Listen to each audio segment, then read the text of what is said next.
A good writer must also be a good reader. So, fellow writers, what are you reading these days, and what lessons can you learn from it to apply to your own writing?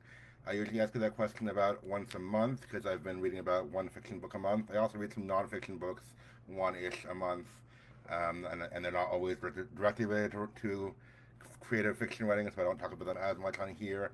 But I realize there's something else I'm reading too that is possibly pretty relevant to talk about for my target audience, and that's comic books. I'm writing a superhero story. You didn't know already. I'm a big fan. You can tell.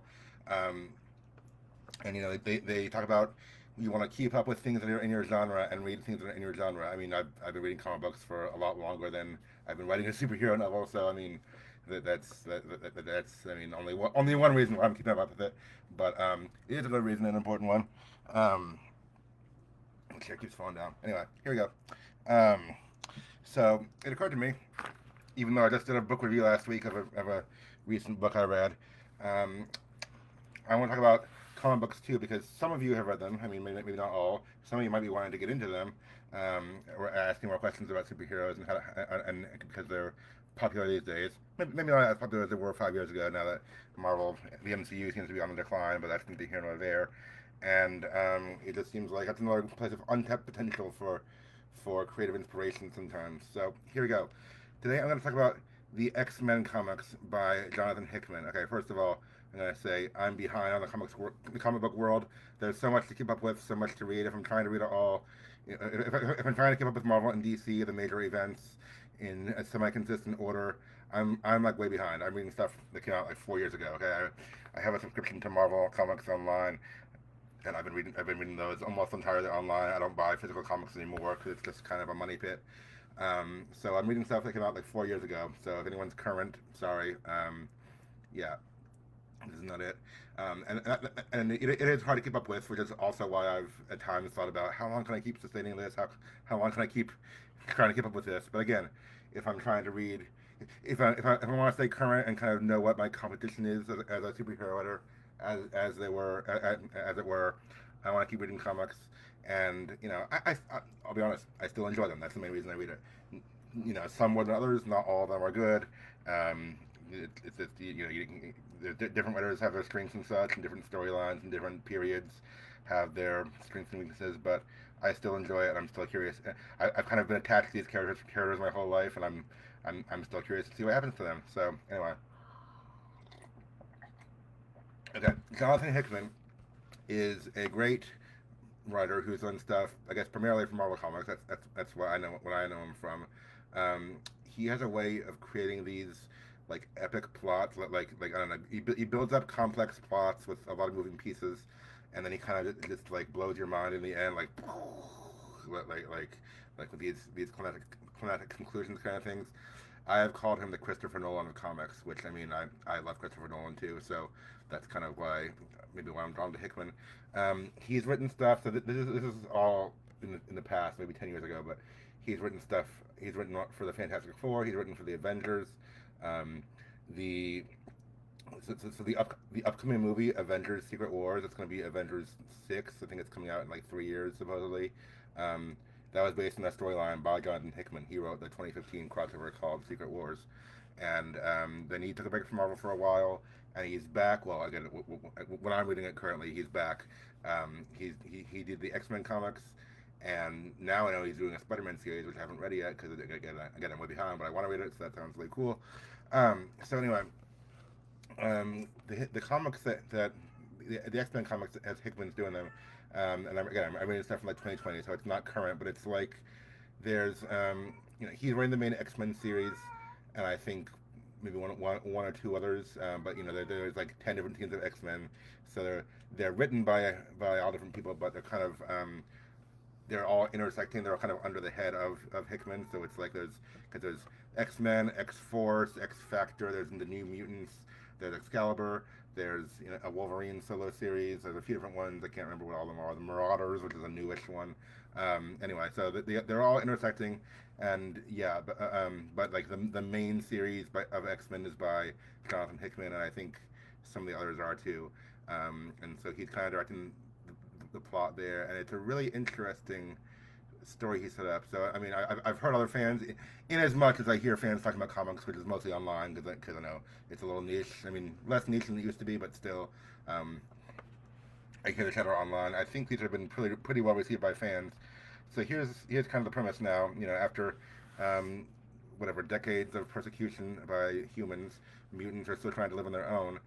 They set up this. So Xavier and Magneto together, I guess, and some of the other high influence mutants set up this paradise on the island of Krakoa. Krakoa is a living island. It's like a mutant, and it's alive, but also an island. Comic books just don't question it. So Krakoa is their new home, and all mutants are welcome there. And so it's no longer about good guys or bad guys. You know, I mean, like Xavier and Magneto are both there and supposedly on the same side, along with people like Apocalypse and Mister Sinister, who have been villainous mutants for all this time. But they're kind of like it's but they're like this is for all mutants. You know, Xavier's dream is to have all mutants together, and well, his original dream was to learn to coexist with humanity, and I saw someone online phrase it as we tried to we tried and tried and tried to live with you, but you just kept killing us, so we had to get our own place basically, and establish a sovereign nation of their own. So yeah, no, they're not. It's not exactly humans versus mutants. Like for the most part, they're not like actively waging war against humanity. In fact, they have a rule. Uncle Koa is no killing. So I mean, some of the former bad guys have had trouble with that one, but like they're not allowed to kill humans because Xavier still wants his dream to survive. But they are definitely establishing themselves as a sovereign nation, separate from the rest of the world.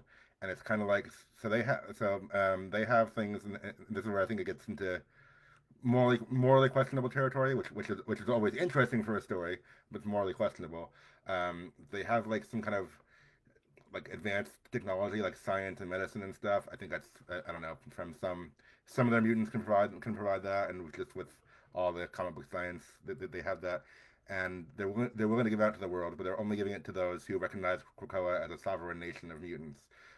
If a country does not recognize them, because there's still plenty of anti-mutant sentiment in the world, and those terrorist groups and such that are always hunting the X-Men.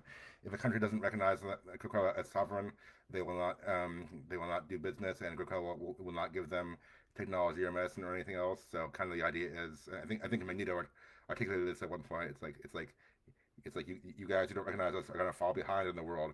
You're gonna fall behind everyone else from not having our science and technology, and you're gonna become obsolete. That's just how it's gonna work. Like he's not actively killing them. He's just saying you're gonna be left behind in progress and history and stuff like that. Um, the other thing that's really interesting, and I mean this is comic book science, but it's just it's raises some interesting questions. They have a way to resurrect any mutant who dies. So like I know it's weird, but it's like this. They combine the powers of two of I think it's five different mutants. I forget. They explain it in one issue. I forget how everything came together, but it's like Xavier can preserve the person's mind, and someone else can recreate the person's body and somehow and stuff like that. So like if someone dies, they're able to resurrect the body and then put the mind back in and all this stuff. And so it's like it's like we've been fighting this war for a long time. The terrorists and such have been killing us. There are still missions where they go out and fight those groups, and some of them die. And then when they do die, Xavier puts them back together. Xavier and his allies put them back together, and it's like, whoa, this is interesting. I mean, it kind of raises some questions of like, who are you really? Like Domino died at one point. You might know her from Deadpool movies. She was in the last one. And it kind of they raise the question of like, do you want to have the memory of how you died or not? Because Xavier can mess with that. And it's like, who am I if I don't have that comment? Am I the same person? I don't know. So raises some of those interesting questions. But also, I think what it does is it shows kind of I mean, I'm reading into this a little bit, but I kind of know where things are going to go like this in comics in the story. It kind of shows the hubris, if you will, of these characters who are trying to play God. By resurrecting everyone. Like gimmick is it gimmicky comic book science? Maybe yes. Um, but I don't think it's going to be without consequences. Like it's going to be like comic book death is sometimes accused of. It's like these characters are all coming back to life, but they have the trauma. And also, I just know from just from being a student of comics and of fiction and such, um, this kind of hubris and this kind of playing with these forces. Think Jurassic Park. Your scientists were so concerned that your scientists were concerned about whether or not they could. They didn't stop to think that they should. I know this is going to have consequences for them somewhere down the line, and I'm kind of ready to the fallout. So it's a really interesting story. I guess the main premise is the X Men are actually doing well right now. Like they're hold on a second. Did I doing a video? Do you want to come sit with me? Yeah, I'll be with you in a few minutes, buddy. Okay. Okay, we're gonna have lunch in a little bit. I'll come see you in a few minutes, little guy. We'll see, buddy. Okay. So I'm solo parenting this week. My wife's out of town. So my little guy made a cameo appearance. Anyway, I think it's just really interesting that I guess the premise kind of is the X-Men are actually doing well in the world. They're like they're a sovereign nation. They have power that they're able to trade with other nations. They're able to cheat death supposedly, and it's like great. This is mutant paradise. Xavier, dreamed of, right? But of course, there's always trouble in paradise. There's people who are not quite content with the way things are, even within the mutants, and of course, outside there in the world, there's other forces trying to combat them. And then again, just the fact that because of storytelling and because I know comics and Hickman and general tropes like this, I'm like, this is going to have consequences and it's going to come back to bite them. And I know this isn't going to last. I mean, not just because I'm reading stuff that's old or that's 4 years old, and there was a storyline called Fall of X that I haven't gotten to yet. I know eventually their empire is going to crumble somehow, and it's gonna and gonna have a new status quo because that always happens in comics, but it's just kind of the nature of the beast is no pun intended because there's an X Men and the beast is like yeah the X Men are doing well now, but this isn't gonna last, and like these morally ambiguous decisions they're making of like making themselves a sovereign power and becoming more and more um I guess more and more morally ambiguous. And it's like this is not gonna end well for them or for anyone. I don't think. I mean, it's really cool. It's cool and fun to read, but I'm like, this is gonna go to some interesting places. So I've been reading that. I mean, I've been reading some other comics too, all intermixed. That's why also why I go slowly. But X Men comics by Jonathan Hickman, and kind of I guess any X Men comics from like the last like 2019, maybe like 2020 and on, I guess, have been kind of under that umbrella.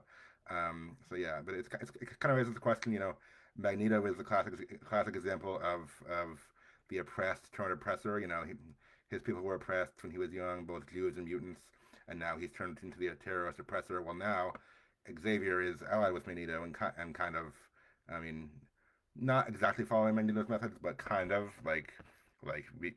becoming the sovereign power and depriving people of the resources they need because they won't recognize mutants. It's like, at what point does the oppressed become the oppressor, and you know, at what point does survival turn into the oppression of others? And it's just really it's wrestling with a lot of interesting questions. Um, so I'm excited to see what happens. I know it's not gonna last forever because nothing does in comics, and I know it's gonna come crashing down on them at some point in some explosive, beautifully written way. But I'm here for it. So that's what I've been reading.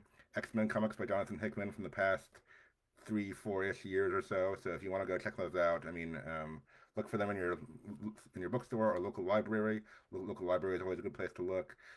If you want to know how to find comics or just don't know where to start, ask me. I'm always happy to talk comics with someone. I guess the takeaway for that for writers would be what are the consequences of your hero's decisions? So like I mean we always you know in the sci-fi fantasy world, I mean we do lots of things like magic and comic book science and maybe even characters come back to life and stuff like that. Um, we can write all these things. They can happen in the world of fiction, but the question is, what are the consequences? What is the cost? How is that going to affect your heroes? And what's going to happen when it all comes crashing down? So those are good things to think about as a writer. Even when you're writing the big circumstances like magic and science fiction and all that stuff, you still have to think about the human element. What are the consequences? What are the costs? So I'll leave that with that question and that recommendation for reading. Anyway, thanks for listening. Have a great weekend, everyone. Keep writing and do your thing. Bye.